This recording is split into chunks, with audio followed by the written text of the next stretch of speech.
0.15, he's probably already had this conversation with you. You are almost double the legal limit. And you're not even legal to drink. 19-year-old Martinez is facing Huron Township's Judge Oakley for operating while impaired. While the plea deal is on the table, the math doesn't add up for the judge. With a BAC of 0.153, nearly double the legal limit for an adult, this teenager was a rolling time bomb. The judge shifts from legal procedure to a raw, heart-to-heart reality check that might just save this young man's life.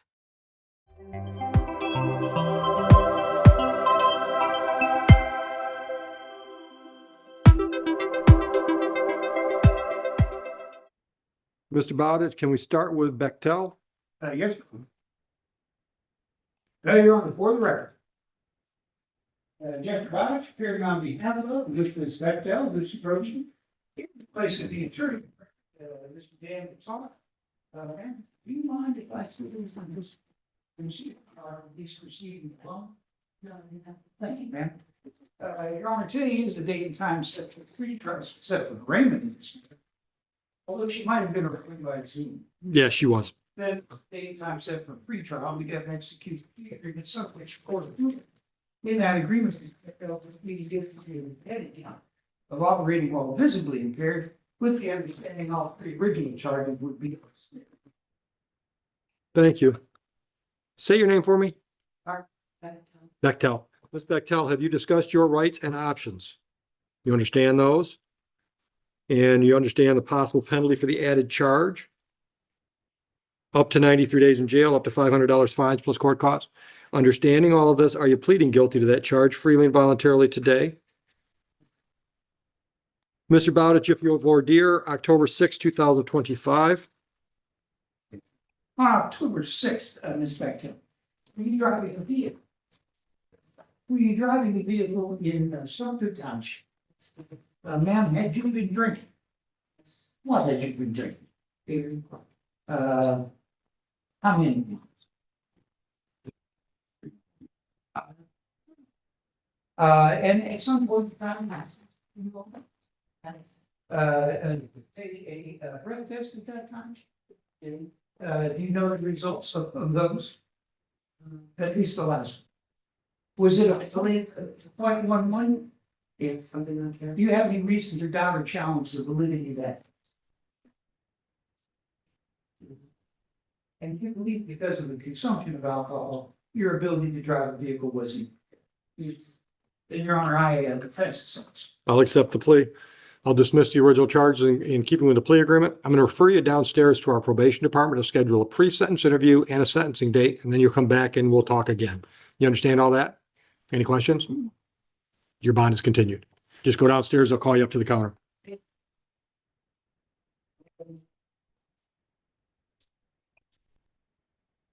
Johnson. Ready, Your Honor. Your Honor, for the record, Jeffrey Bowditch, appearing on behalf of Mr. Johnson. Mr. Johnson, I understand you're going to plead responsible to speeding. Sorry, Mr. Bowditch. Correct? All right, I'll accept your plea to the speeding ticket. I'll dismiss the misdemeanor charge that was issued on the same date. Speeding ticket is $170. Can you pay it today?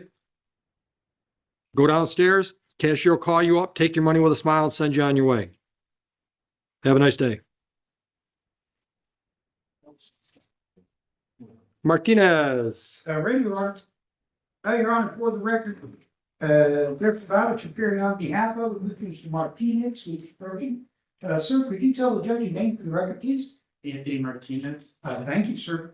Your Honor, today is the date and time set for the arraignment. We've waived the formal reading and standing. We've also had pre-trial this case, Your Honor. That's about I have Mr. Martinez. Your Honor, in a case that is much like one we reviewed earlier, this is a no contest plea based on known memory. But Mr. Martinez would be pleading no contest to the charge of operating while visibly impaired, with the understanding that the original charges would be dismissed. I believe, as in the case before, Mr. Young has the police report for the court's review. All right, so I've got a seatbelt violation. I've got the misdemeanor and I've got a no insurance civil infraction. The seatbelt is not mentioned on the plea agreement. Are we dismissing that as well? Thank you. All right, Mr. Martinez, did you discuss your rights and options with counsel today? Understand all that? You understand the possible penalty for the charge? And do you understand that when you plead no contest, what you're saying to me is, Judge, I'm not fighting that charge? You understand that? So if I can find facts that support a plea, then from that point, we just go forward and there'll be a sentencing. You understand all that? Understanding all of that, are you pleading no contest freely and voluntarily today? All right, give me just a minute.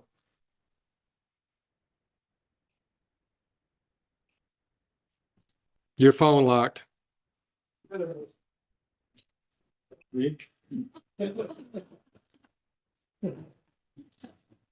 Looks like we need a fingerprint order on this one. Heather, I don't see one.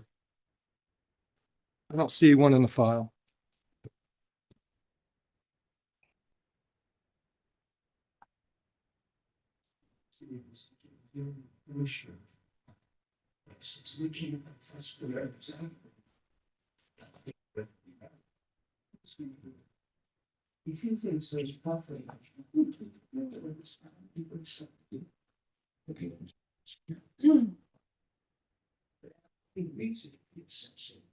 That it is treated as such a thing on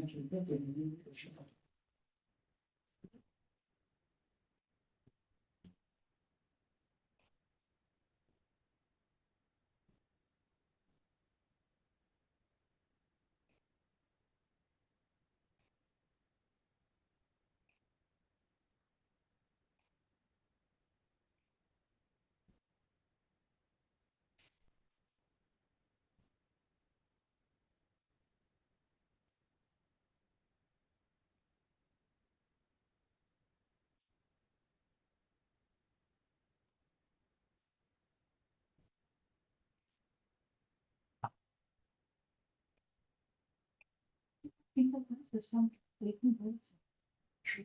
I mean, because they all are in. Yeah, but do they print it something to be? Done it here on. They do it. When they, I'll call, make sure. when they take one in custody, they take them, agency, or they take one, so. They take it. Well, it might be here on when they did fingerprinting that. Do it both places, but I mean, it's your item is the safest place, but I'll call. Give me a second, I'll call. Thank you. All right, I have read the incident report and there's a copy of the lab report in there as well, showing a blood alcohol content of 0.153. The facts support a plea to impaired driving. I will dismiss the original charges in keeping with your agreement from the prosecutor. All right. Mr. Martinez, I'm going to send you downstairs to the probation department. They're going to set up an interview date with you, and they'll also tell you when you're going to come back for your sentencing. You understand how that's going to work?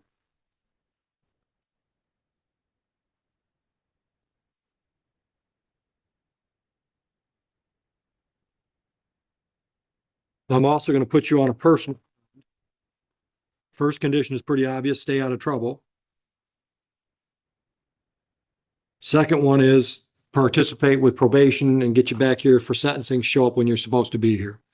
And thirdly, do not purchase, possess, or consume any mood altering substance unless you got a doctor's prescription. That means no alcohol, no marijuana. You understand all that? Can you abide by those rules? Raise your right hand. Do you swear or affirm and acknowledge the debt payable to the court in the amount of $1,000 if you mess up on bond? Do you have any questions so far? All right, you can put your hand down. All right, so you're 19 years old. What are you doing? You working, school? What are you doing? Yeah, I'm in like 200 dollars. How long you been doing that? Oh gosh. Okay. You making any money? It's kind of, I'm in sales, so it's kind of like. That's why I asked. Yeah. What do you think your average? What do you think you're averaging per hour or per week, money wise? Probably about $600 to $800 a week. That ain't bad. Okay. What is done by?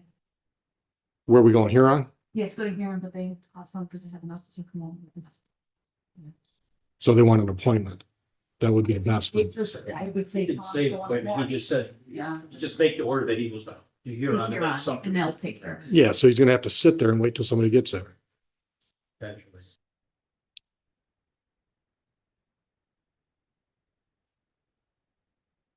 You're supposed to work today? Yeah, but I had to, took the day off. Then let's get your prints done at Huron Township PD today, so you don't have to take more time off work, okay? You're welcome. All right, so you're gonna hear more of this from me on sentencing, I'm sure. But dude, this is crazy.